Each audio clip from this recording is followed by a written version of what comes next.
mag-subscribe ka na. Hello, hello,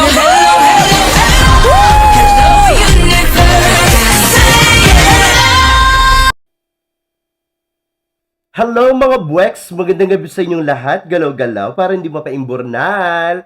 Hello sa ating mga subscribers dyan. Ganun din sa ating mga new subscribers. Welcome to Parade of Beauty! If you are here tonight, welcome to the new era of beauty. Beauty is in you. O, Jimba. Hello mga buweks! Kamusta naman kayo? Ayan, pasensya na kayo sa aking boses. Medyo paimbornal. Paimbornal pero tuloy-tuloy ang ating mga balita sa mundo ng pageantry, Jiva. Hello po sa mga nanonood dyan. Please don't forget to subscribe to my channel. Click your notification bell para mas updated kayo sa ating mga chika everyday and night sa mundo ng pageantry. And please like this video. Thank you sa mga nag-like sa inyo. Sa mga hindi pa nagla-likes, alam nyo na kung ayaw may stroke, galaw-galaw para hindi mapaimbornal. Jimwa, like din, Jimwa. Pag nakita na ang aking beauty, biglang nag-pop up na sa inyo, like na agad, Jimwa. Salamat sa mga nag-like sa inyo. Ayan. Anyway, ayun nga, ngayong araw na ito ay napaka-special, no? Kahit na hindi special ang aking karamdaman ngayong araw na ito. Ayan, medyo barado pa ang aking ilong. Buti na lang ang ilong ang barado. Hindi yung nandudoon. Diba? Charito. Gusto kong bumuking tonight, kaya lang mga buweks, manhid ang aking buong katawan. Nakakaloka. But anyway, ito na nga, no? Extra special today. First, of course, it's Monday and public holiday ngayon dito sa Australia. Dapat nga lalabas kami. At saka day off ko, di ba? So, hindi na kami lumabas kasi may sakit ako, may sakit din yung anak ko. Eh, ano na mangyayari sa amin, di ba? So, anyway, ayun nga. Extra special kasi, ayan, no? Nung nakaraang araw, syempre, nagkaroon ng press conference etong si Krishna Gravides, no? Or ngayon yata araw yan. Sorry. Hindi ko siya na subaybayan, no? Nagkaroon siya ng press conference and of course, nagkaroon siya ng pagkakataong ma-meet ang ating papa, si Papa Nawat o Jimwa, ayan. So dumating na nga ang ating papa sa Philippines ngayong araw na ito, di ba? Nakakatuwa naman yan, di ba? Parang 2 beses, sa isang taon na siya nakapunta ng Pilipinas, di ba? At ngayon nga na-meet niya itong si Krishna Gravides, ang ating Miss World Asia o Jiwa, winner na winner. Ayan. At ito na nga ang mga kumakalat-kalat na balita, mga buweks, no? Mukhang gustong-gusto daw ni Papa Nawat itong si Krishna Gravides o Jiwa. Paano na lang daw kung sumali daw itong si Krishna ngayon sa Miss Grand Philippines nang sa gayon ay maiuwi daw ang ikalawang corona or back-to-back para dito sa Philippines. Ano sa tingin niyo mga buweks? Dapat bang sumali si Krishna Gravides sa Miss Grand Philippines, gayong hindi pa naman natatapos yung kanilang official roster sa Miss Grand Philippines? Ayan, no? Ngayong araw nga ito, ngayong araw ba or I don't know, parang may sinasabi sila na 2 event ang meron ngayon. Yung parade, homecoming parade ni CJ Opiaza. Hindi ko alam kung ngayon din yung kanilang press con sa Miss Grand Philippines. Pero titignan natin yan, no? Kung ano yung magiging kaganapan ngayong araw. Hindi pa ako nakapagtanong sa ating mga reliable source, mga buweks, kasi masyado pang busy ang mga yan. Ayoko naman silang istorbohin, di ba? But anyway, kung ako yung tatanungin nyo, no, pwedeng-pwede itong si Krishna Gravides sa Miss Grand Philippines or Miss Grand International.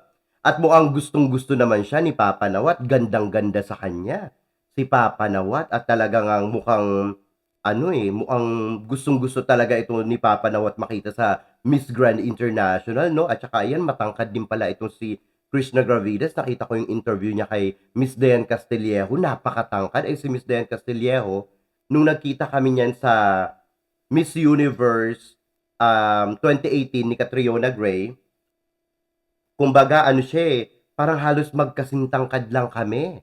O, di ba? Pero nakita ko na rin to kasi si Krishna Gravides sa personal. Nung last year, talagang may katangkaran nga itong si Krishna Gravides din, no? But anyway, kung ang tatanungin yung mga buweks, no, magpahinga muna si Krishna Gravides. Magpahinga muna siya. And I'm pretty sure, meron niyang kontrata sa Miss World. 'Di ba, meron niyang kontrata sa Miss World na siguro for a year, ganyan, 'no?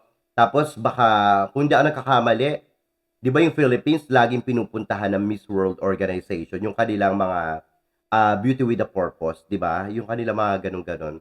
So ngayon, kung gagawin niya ni Krishna Gravides, eh baka mapasama pa sa ating reyna, 'no? And of course, sa ating bansa. So para sa akin, magpahinga muna siya ng at least for a year. Tapos by next year, ayan, pwede siya mag-join, 'di ba? So panigurado 'yan. Baka 'yan ang susunod kay Krishna Gravides, no? I-push natin. Kasi mukhang bagay na bagay diyan si ano eh, si Krishna Gravides talaga sa Miss Grand International din. But anyway, at least nakita na siya ni Papa Nawat and I'm very very happy mukha namang magaang ang loob nila sa isa't isa, 'di ba? So ayan. Eto na nga, no? Eto pa yung isang mga buweks. Kinukumpara na naman ng mga Indudilulo itong ano, press conference ni CJ Opiaza, ayan, no? Sa kanilang press conference, yung nakoronahan ang kanilang Ariska, no? Si Ariska na Miss Grand International na nag-title from Indonesia na nakalaban ni Nicole Cordoves. Ang sabi daw nila, ang press conference daw nila ay pang ano tawag dito, pang high caliber daw, no? Di calibre daw, Diyos ko Lord. Tignan nyo naman ang itsura, mga buweks. Tignan nyo naman, di ba? Wala sa kalingkingan ng pa-press conference ni CJ Opiaza, nakakaloka naman ito, no? Eh, yung kanilang ano dyan, parang yung background nila, eh, tarpaulin lang, di ba? Nakakaloka. Eh, yung atin, kung di ako nagkakamali, LED ba ito? O di ba? O kahit na ano yan, tarpaulin, eh, mas malinaw naman, di ba? Mas malinaw, o di ba? Pinagkagasusan. Eh, itong nasa, ano, kay Ariska Putri Pertiwe, eh, talagang, ano, pipitsugi. Hindi, wag nating ano yun, wag nating sabihin ka doon. Kaya lang kasi, kinukumpara-kumpara nila. Eh, pero bakit may mga lightings doon sa gilid? Ano ito? Press conference ba ito? Eh, burol yata ito. Parang may burol, di ba? Parang ganun ang dating. Naloloka naman ako. But anyway, kahit na ganyan yan, well, at least nag-ano sila no, nagpa-press conference. Okay lang yan. Ito kasi mga dilulo na ito talagang kinukumpara pa ang ano, ang press conference na ano, na event, nakakaloka. Pati ba naman yan, di ba? Ay naku, nakakaloka talaga itong mga Indo-dilulo na to. Feeling talaga nila sila na yung ano, superior, no, sa mundo ng pageantry. Bahala sila dyan. Tumalak-talak sila. Eh, yung country naman nila, eh, paimbornal na kay Papa Nawat, di ba? But anyway, ito pa nga mga boys, nakakaloka ito.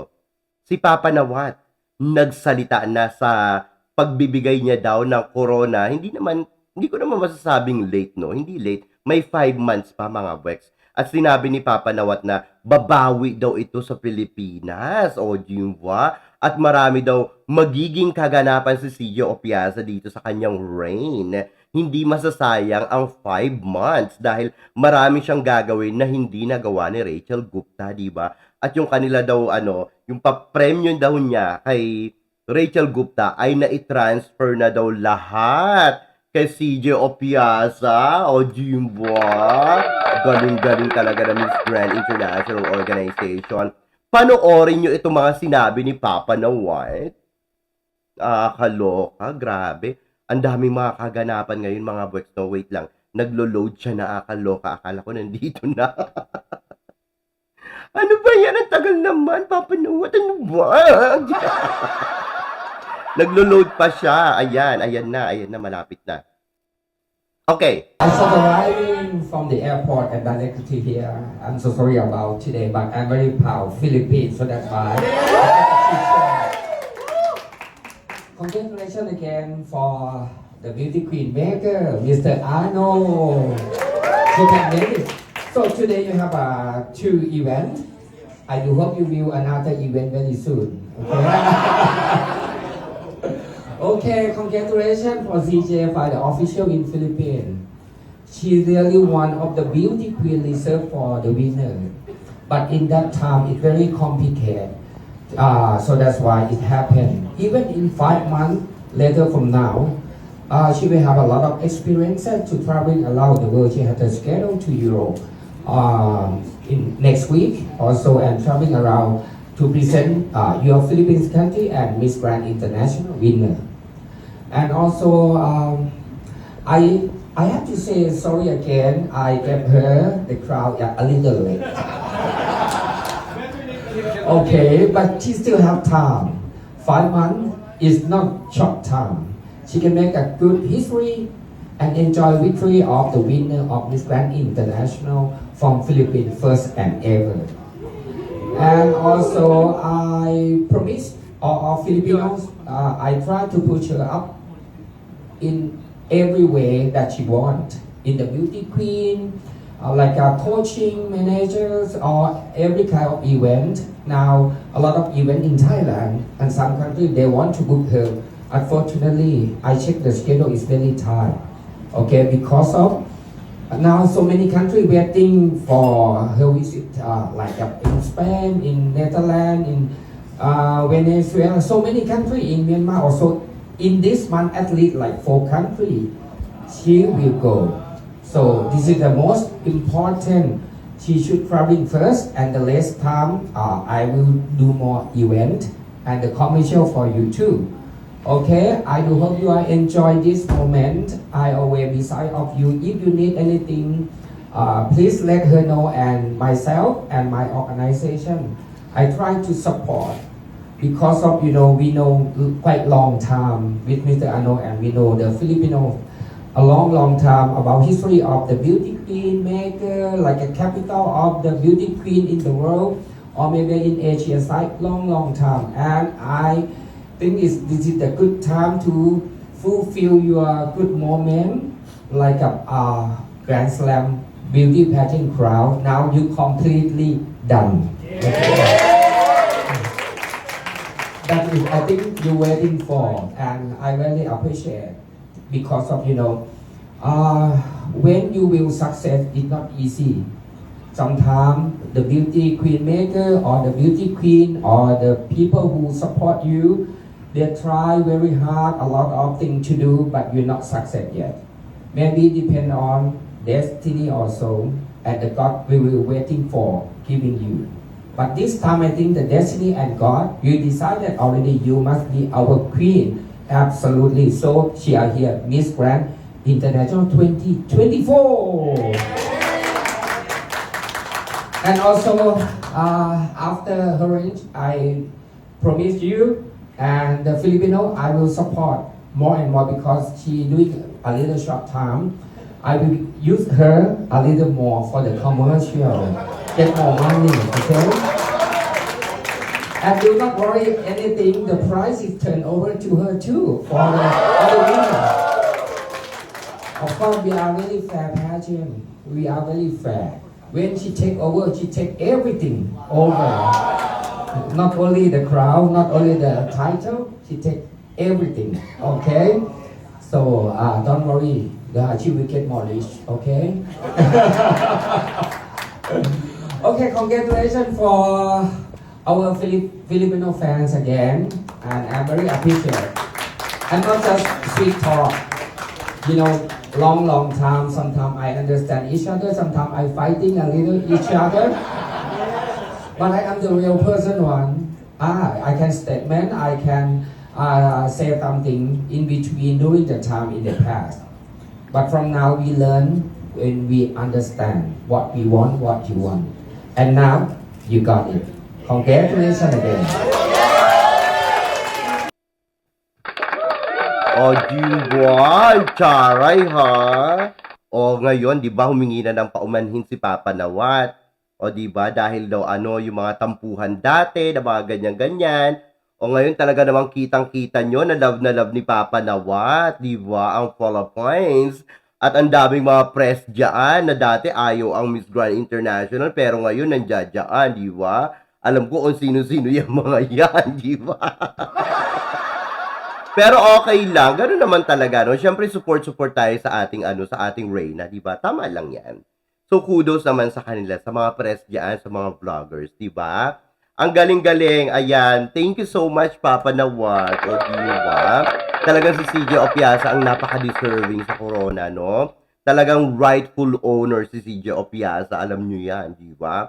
At ayun nga, humingi ng tawad si Papa Nawat, and he's very, very happy naman sa kanya mga naging desisyon, di ba? Ito nga si Malaysia at saka si Colombia, bigla ura-urada, naging 5th runner-up, di ba? So, congratulations din sa kanila. Ayan. Talagang deserving din yung si Malaysia at si Colombia. They are my friends din sa Instagram. At saka nai-interview ko yung mga yan.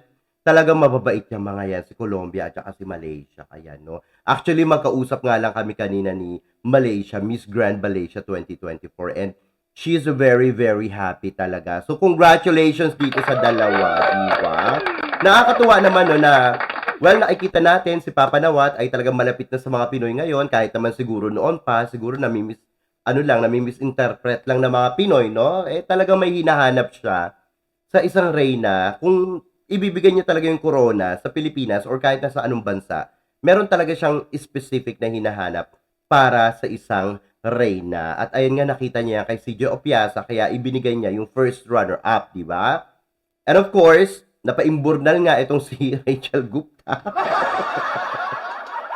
Kaya si CJ Opiasa na ang Miss Grand International 2024 na talaga namang very, very deserving sa corona. O diwa, winner na winner ito. Hindi lang para kay CJ Opiasa, hindi lang para sa Pilipinas, ganun din kay Papa Nawat. Siyempre, alam naman natin ang Pilipinas kung paano sumuporta sa isang organization, di ba? So, winner na winner din ito para sa Miss Grand International Organization, di ba? O winner na winner yan. Talagang panalong-panalo si Papa Nawat kay CJ Opiasa at ganun din sa Full of Points, di ba? Anyway, mga Bwex, anong masasabi nyo dito sa ating mga chika ngayong gabi? Mag-ingay sa ating comment section para makita ko rin ang inyong mga opinion. Hanggang sa susunod nating mga chika-chikahin. Bye for now, mga Bwex, and I love you all. Bye! See ya!